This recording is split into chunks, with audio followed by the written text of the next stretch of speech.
Bakit nga ba sa first 2 kilometers ng takbo natin medyo sluggish tayo and nakaka-recover lang tayo on the 3rd or 4th kilometer? Pag-usapan natin yan. Medyo pause-pause pa tayo.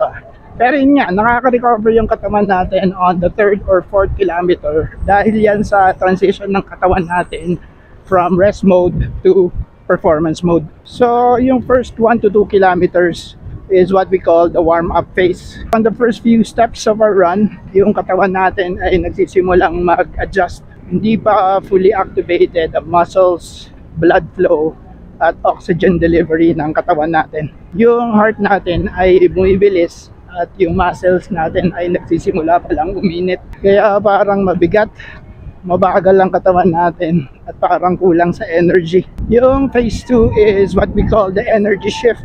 On the 2nd or 3rd kilometer, yung katawan natin ay nagsisimula ng gumamit ng mas efficient na energy system. Tinatawag itong aerobic metabolism. Mas stable na ang paghinga mo, mainit na ang katawan mo, at mas dumadaloy na ang oxygen sa muscles. And then yung third phase is the mental adaptation. Sa simula ng takbo, medyo mental battle pa yan.